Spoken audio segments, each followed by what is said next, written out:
so far, the Jewish law defines death as the stopping of the function of the heart.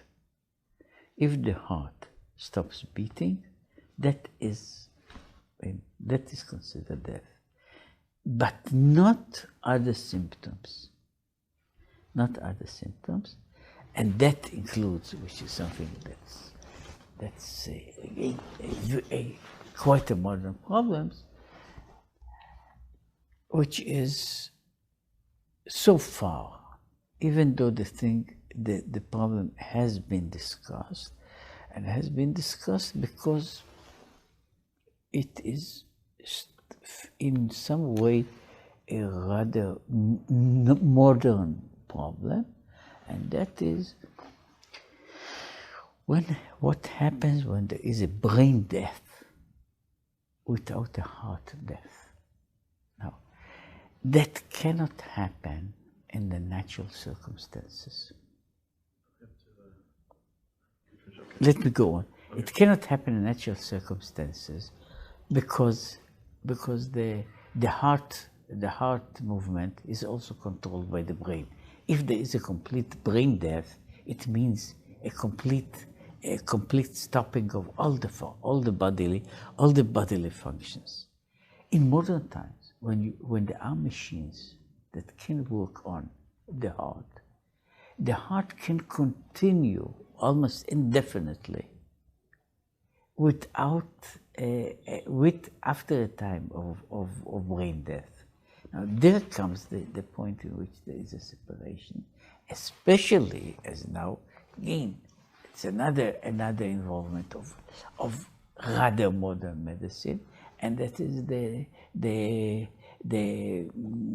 encephalogram, which can confirm death of the brain, which was something that we couldn't do in the past, not only remote past.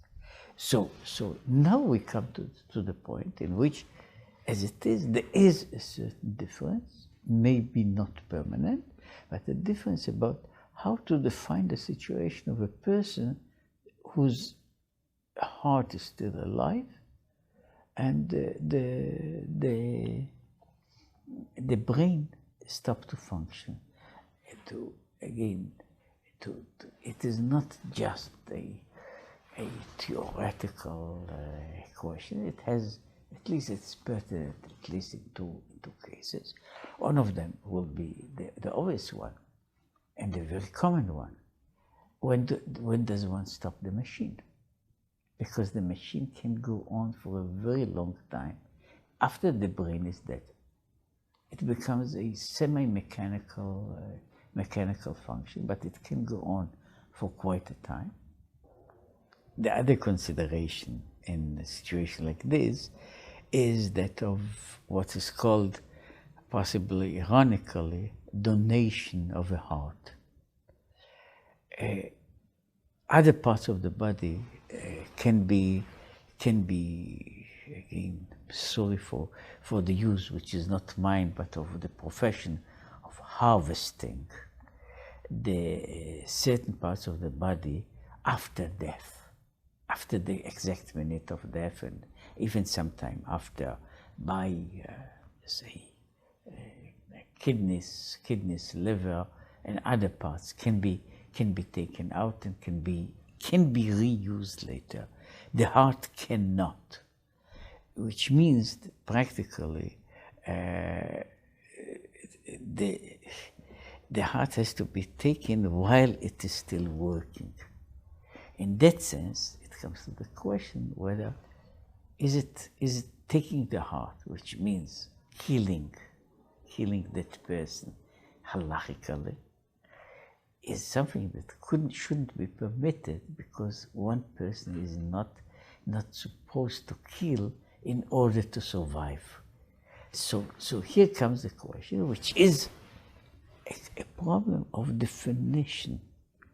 How do you find the moment of death? If it's defined by heart death, then as long as the heart is beating, then the person is alive. So you cannot interfere. And heart donations, at least as for the time being, as what they call for the state of art, is not possible.